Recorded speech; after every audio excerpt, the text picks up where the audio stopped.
दोस्तों, इस वक्त बड़ी खबर आपको देने जा रहा हूं मैं, और बड़ी खबर यह है कि एक बार फिर अमेरिका और ईरान के बीच बातचीत का दौर शुरू हो सकता है। हो सकता है कि आपको इस पर यकीन ना आ रहा हो, लेकिन ये खबर 100% सच है। मैं आपको पूरी तफसील बताने जा रहा हूं और इसके बारे में खुद अमेरिका के प्रेसिडेंट डोनाल्ड ट्रंप ने इशारे दिए हैं। आप देख रहे हैं न्यूज़ 18 का सोशल मीडिया प्लेटफॉर्म। मैं हूं आपका दोस्त विशाल आजम।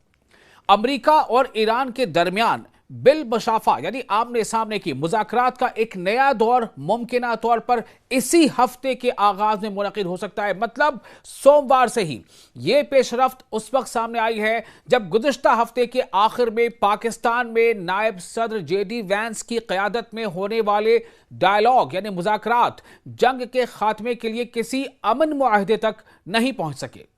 पीर के रोज JD वैंस और सदर डोनाल्ड ट्रंप दोनों ने मुस्तकबिल में मुज़ाकरात के लिए उम्मीद का इजहार किया है। हालांकि इसी दौरान अमरीकी अफवाज ने ईरानी बंदरगाहों में जहाज़ों के दाखिले और अखराज पर पाबंदी आयद करते हुए यानी ब्लॉकेड करते हुए नाकाबंदी की बात भी कर दी है। एक जरिए के मुताबिक आबनाए हुर्मुज यानी स्ट्रेट ऑफ हुर्मुज को जहाज रानी के आज़ाद फ्री फ्लो के लिए, आज़ाद बहाव के लिए खोलना किसी भी मुआहदे के लिए मुज़ाकरात में एक बड़ा इख्तिलाफी नुक्ता है, यानी जिस पर विवाद है, जिस पर बड़ी मुश्किल से शायद बात बने। दूसरे जो सोर्सेस है उसके मुताबिक ईरान की जो न्यूक्लियर कैपेबिलिटी है, जो जौहरी सलाहियत है, वो भी एक अहम मसला है।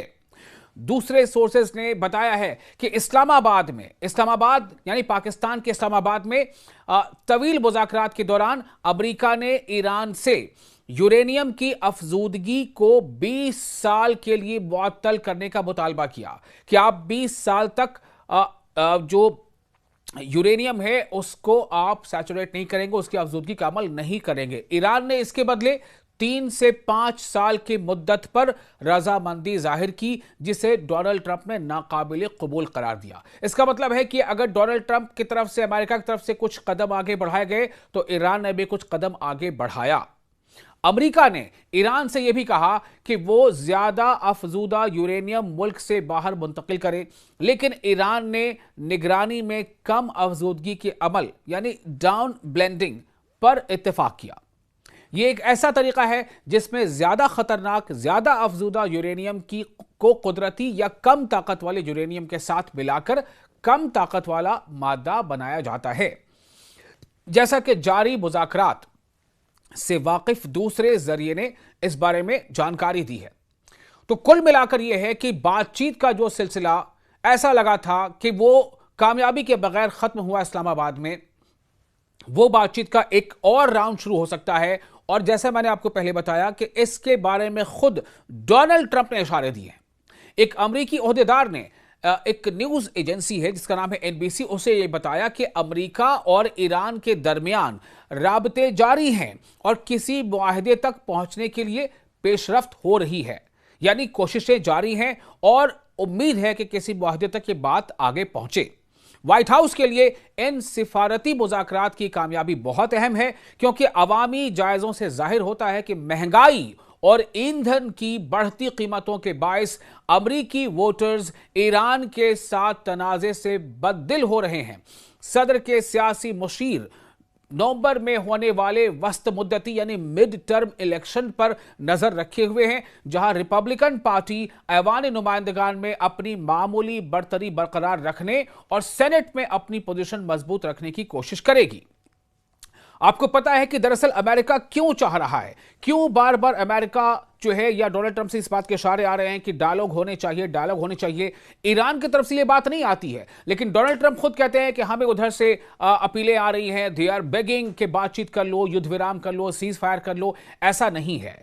ईरान शुरू से यह कहता है कि जंग हम नहीं चाहते थे, इसीलिए जंग की शुरुआत हमने नहीं की। जंग की शुरुआत 28 फरवरी को किसने की? अमेरिका और इसराइल ने की। और उसके कुछ ही दिनों बाद से डोनाल्ड ट्रंप बार बार ये कह रहे हैं कि डायलॉग होने चाहिए। इस ईरान डायलॉग के लिए कह रहा है। भाई ईरान डायलॉग के लिए कह रहे हैं तो ईरान खुद क्यों नहीं कह रहा है? एक सवाल लोगों के जहन में आता था। बहरहाल, तो डोनाल्ड ट्रंप दरअसल क्या है मामला कि ये कई रिपोर्ट से जाहिर हो चुका है कि डोनाल्ड ट्रंप पर काफी ज्यादा अंदरूनी दबाव है। अमेरिका के अंदर वहां के अवाम और खुद सरकार में शामिल जो पार्टी भी है या जो सेनेटर्स हैं या जो अलग जो दूसरे दूसरे ग्रुप्स हैं, वो सब के सब डोनाल्ड ट्रंप पर ज्यादातर जो है वो सबके सब दबाव बना रहे हैं, क्योंकि महंगाई इतनी ज्यादा बढ़ती जा रही है। खुद अमेरिका के अंदर तेल की भी किल्लत तो नहीं कहेंगे, लेकिन महंगाई बढ़ती जा रही है। अब जब तेल की महंगाई बढ़ती है, उसका असर हर चीज पर पड़ता है। तो इसी के वजह कर आपने देखा, कुछ दिनों पहले की ही बात है, जब पूरे अमेरिका में 50 स्टेट्स में 90 लाख से ज्यादा लोगों ने सड़कों पर आकर के डोनाल्ड ट्रंप के खिलाफ मुजाहरा किया था, प्रदर्शन किया था और डोनाल्ड ट्रंप की पॉलिसियों की मुखालफत की थी। उनमें से एक पॉलिसी जो इजराइल की तरफ लगातार झुकाव, और दूसरी पॉलिसी कि ईरान पर हमला क्यों। तो मंगल के रोज इसराइल और लेबनान के दरमियान वॉशिंगटन में बराह रास्त मुज़ाकरात मुतवक्के थे, जिनमें वजीर खारजा मार्को रूबियो भी शरीक होंगे, जैसा कि महकमा खारजा के एक ओहदेदार ने बताया है। तो अब इनसे ऐसा लग रहा है कि एक तरफ उधर इसराइल और लेबनान के बीच बातचीत की जो है वो जानकारी मिल रही है, और वहीं अब यह खबर सामने आ रही है कि मंडे से ही एक नए दौर का आगाज, बातचीत के नए दौर का आगाज अमेरिका और ईरान के बीच हो सकता है। ओहदेदार के मुताबिक उधर इसराइल और लेबनान के दरमियान आला सतह के ये मुज़ाकरात 1993 के बाद पहली बार हो रहे हैं। ईरान की हिमायत याफ्ता मुसल्लह तंजीम हिजबुल्लाह ने मार्च के अवाइल में इसराइल पर रॉकेट दागे थे, जो 28 फरवरी को अमेरिका और इसराइल के ईरान पर हमले के बाद यकजहती के तौर पर किए गए। इसके जवाब में इसराइल ने लेबनान भर में हमले किए, जिनमें 2000 से जायद, कुछ रिपोर्ट्स के मुताबिक तकरीबन 3000 लोगों की हलाकत हो चुकी है। इतने लोग मारे गए हैं इसराइल के हमले में। तो अब एक बार फिर यह दबाव लगातार बन रहा है। देखिए, आपको बता दें कि इटली ने इसराइल के साथ अपने रक्षा समझौते को, डिफेंस डील को मुअत्तल कर दिया है, सस्पेंड कर दिया, बल्कि उसे निलंबित कर दिया। अब आप सोचें कि कितना दबाव है। उधर इसराइल पर भी इस तरह के दबाव बनते जा रहे हैं। कई देश एक के बाद एक इसराइल पर दबाव बना रहे हैं। उधर डोनाल्ड ट्रंप पर इस बात का दबाव है कि जंग शुरू किया अमेरिका और इसराइल ने ईरान के खिलाफ। जंग शुरू होने से पहले हॉर्मुज खुला हुआ था, स्ट्रेट ऑफ हॉर्मुज खुला हुआ था, लेकिन जंग किसने शुरू कर दी? अमेरिका और इसराइल ने। नतीजे में क्या हुआ? अपने डिफेंस स्ट्रैटेजी के तहत ईरान ने स्ट्रेट ऑफ हॉर्मुज को ब्लॉक कर दिया मतलब, और वहां से अमेरिका और इसराइल के शिपों को जाने से उसने मना कर दिया, उसने कंट्रोल कर दिया। कहा कि यहां से अमेरिका और इसराइल की, और जो मुल्क अमेरिका इसराइल की मदद कर रहे हैं हमारे खिलाफ, उनके हम शिप्स को गुजरने नहीं देंगे। नतीजा क्या हुआ कि इसका असर लगभग पूरे मुल्कों पर पड़ा, एशिया के मुल्कों पर भी, यूरोप के मुल्कों पर भी। वहां तेल की यानी ईंधन की वहां कमी हो गई, और इसका नतीजा बाजार पर पड़ा, बाजार पर महंगाई बढ़ गई। डोनाल्ड ट्रंप पर बहुत दबाव है। अब देखना यह होता है कि क्या वाकई ये दबाव इस हद तक अब काम करेगा कि नए बातचीत का दौर भी शुरू होगा और उसमें जंग बंदी को लेकर कोई हतमी फैसला भी ले लिया जाएगा।